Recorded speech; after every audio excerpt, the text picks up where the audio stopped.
Good evening, ladies and gentlemen, and welcome to Wall of Power TV. I'm your host, Paul Metsa. We have a couple of cool brothers from a terrific new band called the Carnegies on tonight. Royce and Roman Mars started the band in 2011. Last year at a Sherwin-Linton birthday show at the Caboose, I spotted them in the crowd. My producer, Andy Watson, noticed them as well and introduced them to me, and we told them when they have a record out, we'd love to have them on the show. They now do, and so here we are. We are going to hear some tracks off the new disc, No Signs of Warning, check out some video footage, and more. The record's dedicated to Taylor, and he had a very tragic end. Yeah, he did. So I would say 2016, the year that claimed every artist, practically, or something like that. It was a terrible year. Yeah, it was a terrible year. But, all of a sudden he goes down to South Dakota, I think it is. Yeah, I think it was South Dakota. Yeah, he goes down there with his girlfriend, and all of a sudden, the worst news you receive on a phone, Right. where Taylor's got into like a rollover crash, so rolled over, and his girlfriend died instantly. Yeah, and he died the next day at the hospital. They didn't think he was even going to make it. So yeah, it was basically like losing a brother, because even our parents, basically our uncle, just felt like we just adopted him into our family stuff. Yep. And at that time too, we all grew our hair out like long down to here or something, and we even looked very similar too. So it was it was definitely just a hard time to lose someone that close, and especially we thought, like, how are we gonna ever pick up an instrument again? Because we didn't want to go downstairs. All his stuff's down there. His guitar's still sitting there. And you just go, whoa, I can't do this ever again. I'm done. So but then. So what was the day that you said he'd want us to do that? Right. Yeah, so I think it was like 2 months after. Surprisingly, pretty soon. Yeah, it was. I think it was like, so it was in August that he died, and then it had to been like September or the next month. Right. We were just like, you know what? It's just kind of like time just tells you, you have to go back and play music. Right. Like, as much as terrible as it is, like, you can't just hold yourself from like, oh, I'm not going to touch it again. Of course. And just wanted to get back down. I think Brandon, our drummer Brandon, he really deserves a big shout out right here too, because he wasn't in the band yet, because it was just the three, me, Roman, and Taylor. And Taylor passed away, and all of a sudden, Brandon invites us over to have a good day, to hang out, kind of celebrate Taylor, and all of a sudden, he does drums too. We never really, we always kind of thought, hey, when Taylor was alive and all that stuff, it'd be kind of cool to get him on drums one day, and I could go back on guitar, because I was always on the drums, holding the spot down. Right. And so, we thought of that idea, but we never got to it. And so all of a sudden, Brandon invites us over, and he brings up the idea, hey, if you guys ever need a drummer, I could be your guy. And we thought, oh, hey, cool, what a cool thing to hear. I could go on guitar, since we knew Taylor's parts, and stuff like that, and then I'd finally do that. And so yeah, he was a huge help to getting us back on track here, So, and we're so happy to have Brandon in the band, And we even had one more member. His name was Will, and he was very fun to work with too. So he was in the band for a good 2 or 3 months or something. Yeah, and, I think so. Honestly, like, all to him, I'm glad. He actually went off to California, only being in the band for a good 3 months, but he gave us a really good start as well to getting back on track with the band. It was so fun to work with him too, because he loved all the same stuff we did too. So he kind of even looked kind of like a Beach Boy too. Yeah, he did. Yeah, he reminded me of Brian Wilson. Exactly. Yeah, definitely, and he just knew the right chords for the song, so he gave it his kind of his own little dressed the part, gave it its own flavor. Some of the songs, so it was really fun to have him in the band when he was wanted to be a part of it. But he wanted to go pursue other stuff. And so he went down to California. So he went to California. So it was a little blow to the heart, like, dang, just got someone that was really almost as great as Taylor. Right. I really connected with Will too. It was just really fun to have him in there. He was what was fun about Will was he was very very sophisticated. Yeah, he was very sophisticated. I think he's about a year younger than us, and I was just like, oh my God, I never. He was smoking pipes. And yeah, we were smoking our little pipes outside. Cardigan. Yeah. It was all real fancy, He looked like he came out of like the early '60s or something. Right. Yeah, we're all cool getting. I used to have everybody like that in high school. Right. Like the real fancy dressers. Really cool guys. A different time. Yeah. Right. Yeah, and we're like, we got to get this kid in the band. Yeah. So, it was really fun. Cool. So yes. We'll be back with more with the Carnegies on Wall of Power TV after this. I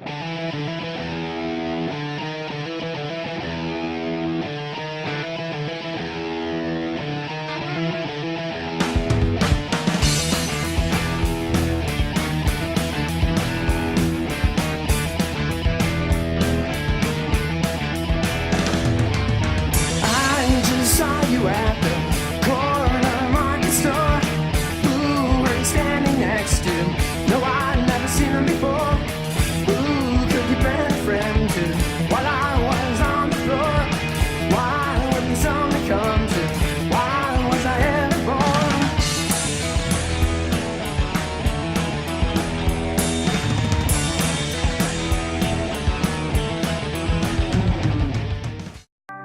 What can you do with so much space?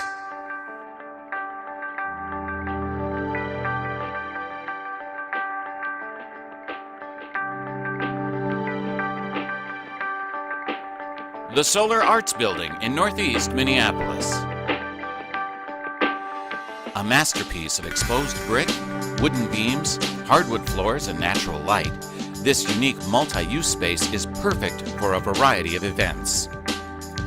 To literally top it off, there are over 100 solar panels on the roof, making the Solar Arts Building self-sustainable. You've got the need, we've got the space. The Solar Arts Building, 711 Northeast 15th Avenue in beautiful Northeast Minneapolis. Give them a call at 763-234-5069 or send a message to mike@solarartsbuilding.com. Welcome back to Wall of Power TV. I'm your host, Paul Metsa. My guests tonight, the Carnegies. When did you start playing live then? Out. Oh yes, that was I think the real time. Crazy how foggy it gets already. All right, yeah, when we first started playing I would again. say we were. I think it was summer of I think it was the summer of 15 or 14. I think. Yeah, we were playing like Grandapalooza, Art World shows a lot. We were just trying to get into that art district kind of show. Get ourselves out there more. Yeah. So I think we really started to rack up the shows then and stuff. And I would say that is like the official start when we started playing shows. I think we did touch playing shows a little earlier than that too. Yeah, probably I think so like too, yeah. 2013, and they were just complete. Oh yeah. Shows. So those beginning shows. We're so nervous up there, like it was just they were just bad. I don't even count those. We were right. just, but still. It's like, do you count this? Do you not count those? Yeah, you shouldn't have been there. People don't go there. Right. Shouldn't have been there. But it was fun. So, but I think 2015 is when Taylor and us were going, just playing and going for it. Yeah. Getting in with the music scene, a lot of bands that are playing with, like learning all the Electric things. Circus, and just kind of in the psychedelic rock scene in Minneapolis. We just became like a little kind of like a family with them and stuff. So they got shows we were on the bill or vice versa and stuff, and so we helped each other out a lot. We were mainly on their bills because we didn't know how to do it Basically, yes, exactly. So and then Drift Empire and stuff and Drift Empire, Hawks and Haze. Yeah, Hawks and Haze. Stuff like that. So Do you have a CD release party in particular? So kind of perfect naming of the title. What we did was since there's like no signs of warning, we kind of thought, hey, let's keep it really quiet, and so we kind of did because the Carnegies, they don't have an album, right? Right. And we did, what's gonna change in the next day, right? So all of a sudden, we got a call from the people that were packaging our CD, and they said it's gonna be done, and we had this show perfectly on that day for the 331 Club, and all of a sudden we thought, well, would it be kind of cool to do a show with instant, we changed the poster out and everything on Facebook and all these places we were putting it on. And we said, surprise, it's actually a pre-release, CD show. And so, it's kind of no signs of warning, all of a sudden this album is out and, kind of throws people off guard a bit. Right, it just kind of worked out that way. Almost Spinal Tap-ish. Yeah, right, yeah. Yes, yeah, yep. And, I think we still have some official CD shows we could kind of make an official CD thing because I'm even thinking about like we're gonna be playing Record Store Day at Roadrunner Records. And I think it's June. I don't remember. April. Yeah, April. Say hi to John for me. Yes, yes, it definitely will. He was a huge help for us getting that he's a show. good He cat. he caught us at the 331 show we just did last, and I see this guy down there, and he's just rocking out. He's got his long hair. Oh, I'm like, yeah. I like that guy. He's really digging it. And then he comes over to us, and he's gives us this thing. Hey, do you want to do that? I could see if I could work it out with you guys. And cool. Next thing we know, they worked out. So yeah. Now you guys. From the little I've hung out with you, and I really enjoyed it. Thank you. I really digging the energy here. But your brothers, identical twins, and you're in a band. That's right. There's got to be times when you guys butt heads. That's you know what? Yeah. So like I think like with Mick and Keith not being brothers, but they're like you do have those slight little fun things where all of a sudden one day me and Roman were we're having our argument and Brandon will have to go, all right guys, bring it down a bit, and then our cousin Danny, he's a huge help to our band too, but he will hear an argument. He'll go downstairs and he'll see me and Roman on the stairs, with a symbol between us. Yeah, or something like that. Hit you over the head with a symbol. And thank God, nothing. We'll never hurt each other. Well, it's such a rock and roll tradition. Yeah. Fights between brothers. Phil and Don Everly. That's right. Yeah, I'm the Phil. You're the Don. Yeah. Ray and Dave Davies of the Kinks. Yeah. I mean, it's been around since time. Yes, it has. Began. Oh man. Oh my goodness. Yeah. And, I think mainly as musicians we see eye to eye so commonly too. Right. It just works perfectly.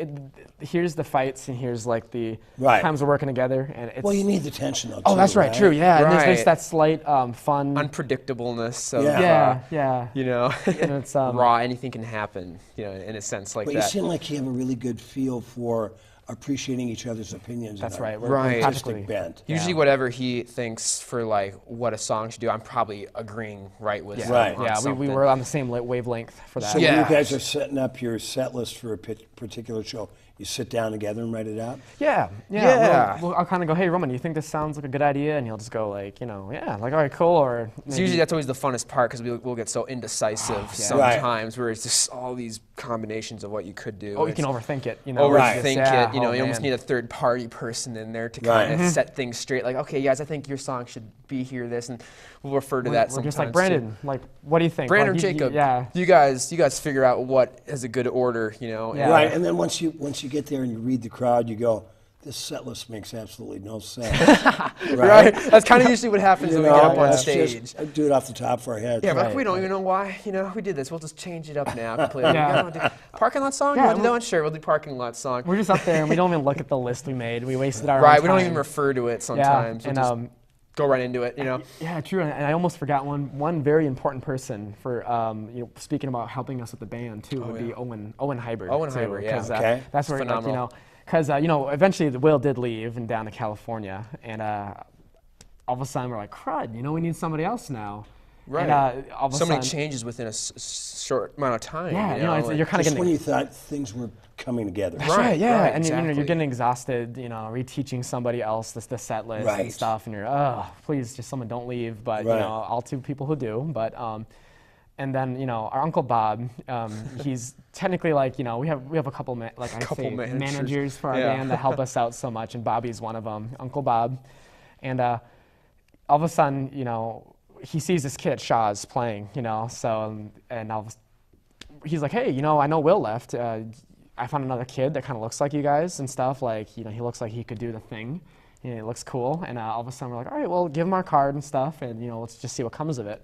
So Bobby does, and all of a sudden we get confirmation that that's kind of working out, and then I see a footage of this kid who he finally is, and I learn who this kid is, and I go, I've seen him before. It's that kid, And this kid, he could play crazy, like he's Hendrix, basically, as a little. The Home Alone kid. That's literally who he is. Calky. Yeah, exactly. It's just like him, and he's up on stage, and we wanted to. After watching him at the Caboose and when he's at the Hendrix tribute, we were like, I want to put my guitar down and never pick it up again because this kid is just insane, And so as I'm finding out he's going to be in our band, I'm like, oh, I think we're a little underqualified. He's a little overqualified. I wonder if he's going to think we're complete garbage.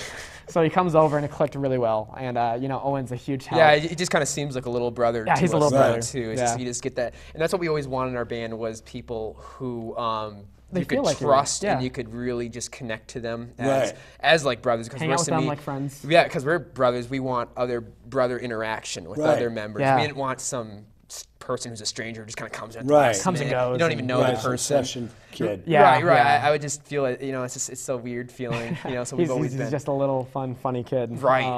We'll be back with more with the Carnegies on Wall of Power TV after this.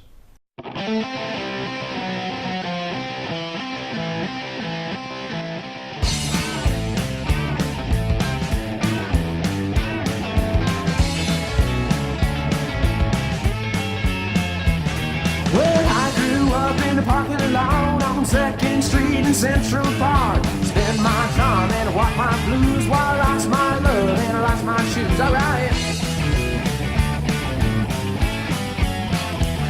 Been to spend some time on the railroad track and I lost my mind when I came back. Found lots of mail to my despair, so I walked outside to get some air. Alright. Well, I found love. I found love. I found it in a busted car. I found it in a broken jar. I can't live and I can't die. Still 2 reasons to wonder why.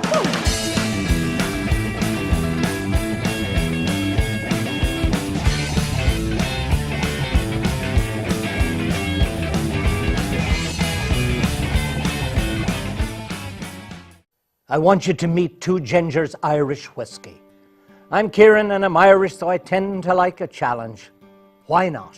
I wanted a whiskey to help find me out what's out there. Like what's really out there. And I found the oldest distillery in Ireland with a water wheel and awards for its small family of whiskies in the middle of Ireland. As I've always seen it, you can't win the lottery unless you buy a ticket. So try it. The investment is small and the flavor is big. It's perfect for drinking neat. Its character holds up, like the Irish, when the bastards try to get you down. Two Gingers Irish Whiskey. Distilled twice for more character, time for more flavor, and less of the old burn. No lite bastardes carborundum. Don't let the bastards get you down. This program is brought to you in part by Iron Range Resources and Rehabilitation. Welcome back to Wall of Power TV. I'm your host, Paul Metsa. My guests tonight, the Carnegies. Right, well, the exactly. cool thing about you guys, I mean, when I saw you at the caboose at that Chuck Berry tribute, and Andy saw you, I looked at you and go, those guys are in a band, right? You got such a great look, like you see you guys got a great sartorial taste, which is something... well, bands have been dressing alike since, the 1920s. Right. Big bands and jazz bands. But you guys really have that 60s vibe going on. Thank you. Yeah, we just love that clothing, Right. And the music was what got us interested, first of all. But then when you look at these guys who made that music, you go, holy crud, these guys look amazing. Like, and I just kind of go, how come this is not a current look common today for people? It's Even so if cool. I wasn't like a musician, I'd want to just dress that Right. way because there's, clothing is just, I feel like what's out today, what is style. I think it's just kind of boring. There's no. Well, there's a lot of truckers' hats, t-shirts, flip flops and stuff. And that's kind of what a lot of like current bands today do too as well. They just kind of look like they're up on stage casually, up on stage. Yeah, And I just got off my day job. I'm just gonna be comfortable today, just like as I'm at the house, just play my song and wear my flip flops, and it's just kind of like present yourself. Well, and you look at, and let's talk a little bit about him, but. You look at a guy that's always had his look together, even when he was a folk singer, Bob Dylan. Oh yes, definitely. Oh, he was. And then once he started, by '63, especially in '64 when he was doing Newport, with the Ray-Bans and the black leather jacket and and the boots, and the Beatles boots, of course, the Strat. Yeah. But and then, man, you go see him today, and his, he's like his band looks like a bunch of bandoleros or something. Yeah, right. Cool. Yeah, all their matching suits. Yeah, and so cool. Piano it's like a kind of like a whole band of like cowboys down there. Or something cowboy like, band. Yeah, it's bunch of outlaws. We saw Bob Dylan twice, and I was so happy for our young age just seeing him twice. That's already amazing. But I always like zone in at his boots, what he's wearing. And I think the last time we saw him was wearing like these rattlesnake white boots or something. And my God, just every time I love Bob Dylan's get up the entire time. And I even try to dress a little bit like 1965. Yeah, blonde on blonde. Yeah, exactly. Yeah, I have this picture posted in my room of Bob Dylan, 1965, and he's sitting exactly cross-legged like that, kind of like hunched over with the glasses, and I'm like, bro. That aura, or just what about him is just an artist. I see an artist about him, I just love him. But you're right. I don't think they come cooler than Bob Dylan, I know. And Keith Richards and all that. To be from Minnesota, from where he is, it's so cool to, be here. There's a great story that I heard about, you can Google it, what I think is Bob Dylan's greatest vocal performance, with arguably his greatest song, Hard Rain's Gonna Fall. He did with about a 35-piece band in Japan in 1994. Oh, yes. Have you seen it? I think I have. Jim Keltner's on the drums. Yeah. And that was the Budokan one? I think no, it wasn't Budokan. It was like Osaka or something. Oh, okay. But anyway, it's amazing. Okay, yeah. He does all the verses of Hard Rain's Gonna Fall with this beautiful orchestra behind him, and he's got this vibrato.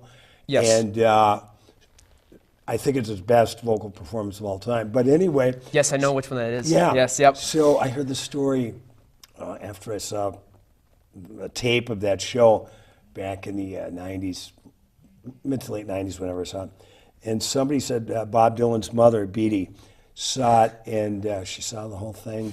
And perfect mother, and I'm sure your mother can relate to this. She said, that was so beautiful. He had on a new sport coat.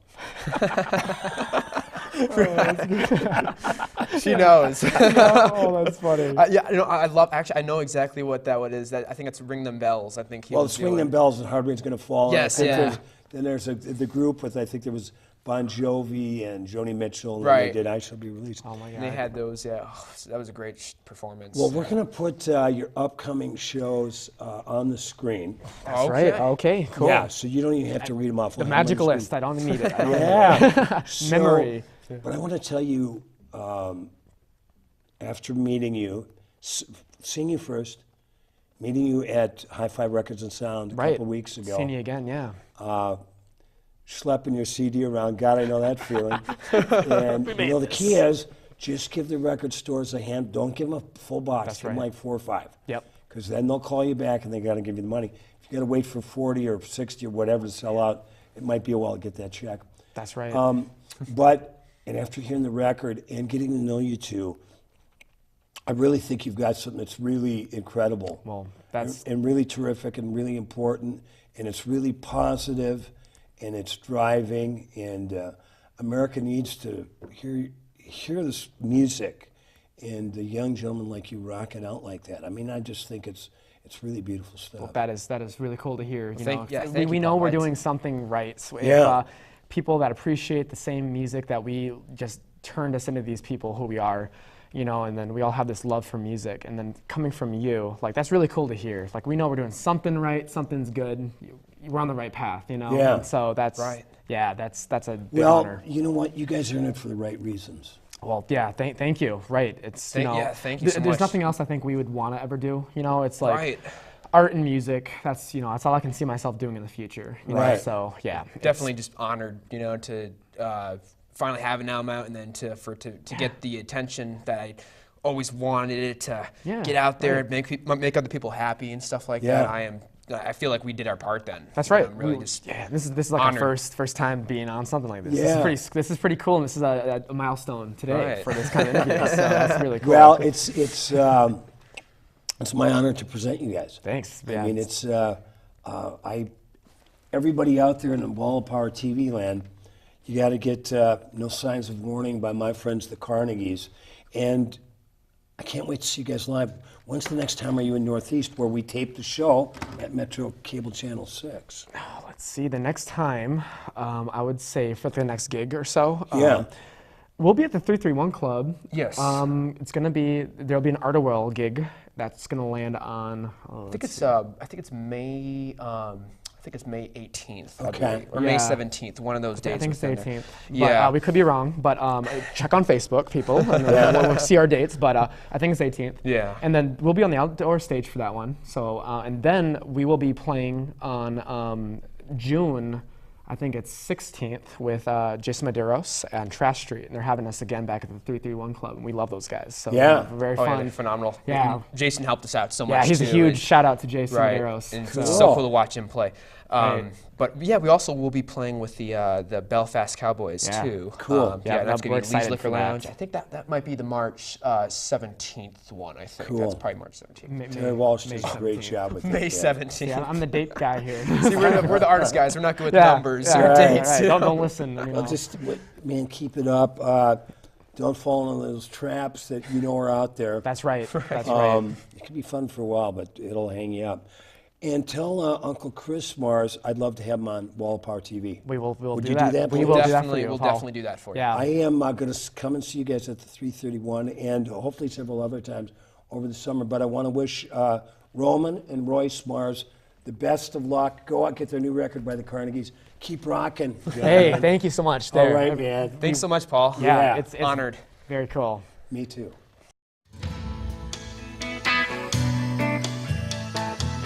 Hi, I'm Royce Mars. And I am Roman Mars. We are two of the Carnegies. We are upcoming band playing around the city. And you can catch us on Paul Metz's Wall of Power. Shoot. It's hard to see. Get into the We had a good conversation, you know. Hi, I'm Royce Mars. And I am Roman Mars. We are two of the Carnegies. We have a new album. Here we go. We're starting again. Hi, I'm Royce Mars. And I am Roman Mars. We are two of the Carnegies. We have our new album, No Signs of Warning. We are going to be playing around town. That was mine. That's true, it was. We'll be playing around in the summertime around 331 Club a lot. And you can catch us this weekend on Paul Metz's Wall of Power. Little Uncle. A bunch more stuff on the interview as well. So we're very excited for you to see it. Solving world peace, hippy dippy stuff. That's right. Love. Flower Power. And we'll save you a seat. We finally got it. Oh my God. See, I wasn't kidding. I'm going to be horrible at this. Oh. I dreaded that part. You can see how our rehearsals at band is pretty much. God. Stay tuned. Next week, Wall of Power TV. We'll have some more great guests coming up for you. This is your host, Paul Metzel, saying thanks for watching. Stick around next week. We'll save you a seat.